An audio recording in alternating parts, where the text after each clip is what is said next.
those poets on all those worlds who spoke of war as such an unsightly thing, they never stood here.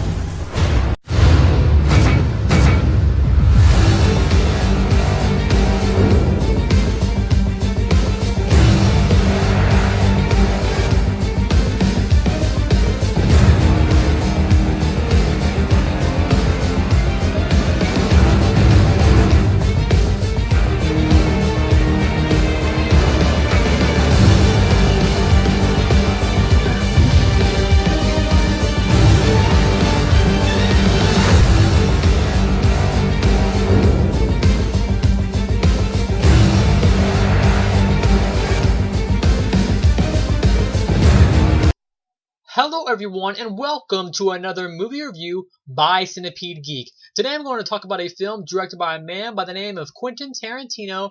That film is called Django Unchained. This film stars Jamie Foxx, Christoph Waltz, Leonardo DiCaprio, and Samuel L. Jackson. Well, here's the plot of the film titled Django Unchained. We have Jamie Foxx starring as a slave. We have Christoph Waltz starring as the man who pretty much frees him. Like, this isn't giving anything away because it happens in the first 5 minutes.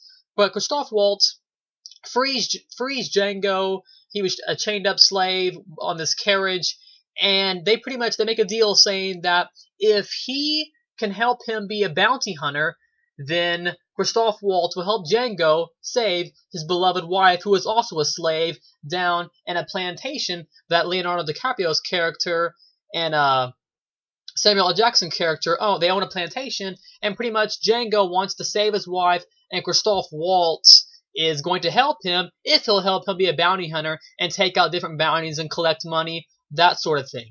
That's the plot of the Tarantino film titled Django Unchained. Here's pretty much what I thought of it. I loved this film. I have really nothing bad to say about it at all. You know, I don't really know too much about Quentin Tarantino. I know that he's a real kind of grindhouse guy. He's always, giving throwback to those kind of films. I know his films are always bloody. I haven't seen too much of his works. I've only seen 3 films of his.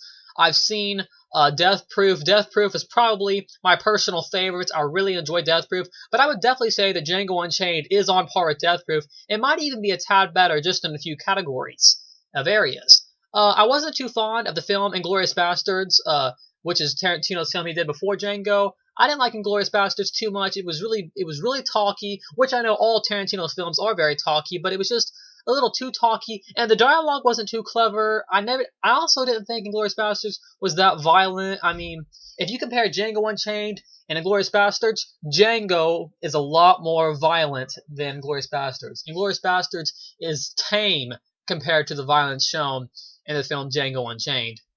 But anyways, let's talk about some standout performances from some of the actors.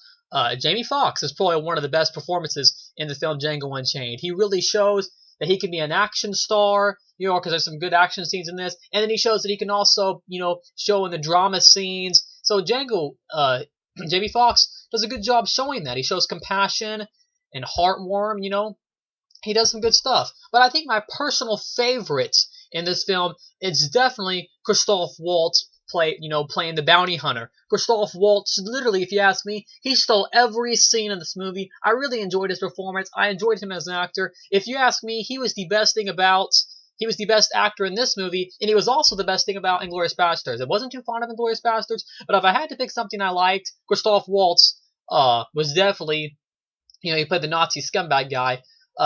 He was definitely the best thing about Inglourious Basterds, and I also enjoyed Christoph Waltz in this. So once again, kudos to Christoph Waltz, because he stole every scene. Leonardo DiCaprio plays a great villain in this. Nothing bad to say about him. He's got his, southern accent, his really nasty-looking teeth. He's a good actor in this. Another actor that I didn't know was in the film until I started watching it was Samuel L. Jackson. He's great in this, too. I could barely even recognize him because they make him look like he's in his they make him look, he's 76, and he's 76 in this film. He's not 76 in real life, but in this film he plays a 76-year-old old man who owns a plantation, and it's just, man, the makeup, he looks old in this movie, and he's cussing every other word. He's really funny. I love Samuel L. Jackson in this. He's hilarious. He's, mother effer every 2 seconds, talking about black slaves and just niggers, and he's just so hilariously funny in this. You've got to watch this film for, if you have to watch it for no other reason than to watch Samuel L. Jackson just to be over the top and ridiculous as can be. I loved his performance in this. We talked about some of the other things I liked. Of course, as always, Tarantino's films delivers in the violence section. Death Proof was violent, and Glorious Bastards, I thought it was kind of really tame compared to this one. But Django Unchained definitely delivered. From the first 5-minute opening scene, I won't say what happens, but from the first 5-minute opening scene, Django is extremely violent. I mean, the blood. My main complaint with Inglourious Basterds was the blood never actually squirted up out of them. Well, in Django Unchained, don't worry about that at all. The blood definitely squirts out of them. You don't have to worry about any of that.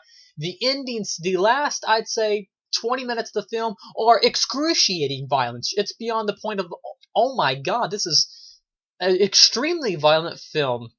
You got scenes of people's balls being shot off. I mean, it's just pure violence at its best. And I love how Quentin Tarantino does not show censorship at all. He definitely doesn't care what other people think, and he goes the full 9 miles to show that he is a great film director, and I think he's done a great job with Django Unchained. I can't wait to see what he does in the next few years, whether it's Kill Bill 3, he's talking about doing an Inglourious Basterds spin-off, whatever it is. I really hope it's on par with Django Unchained and Death Proof, because those two films I think are really good. I haven't seen Kill Bill or Reservoir Dogs or Pulp Fiction or anything like that, so I can't comment on those.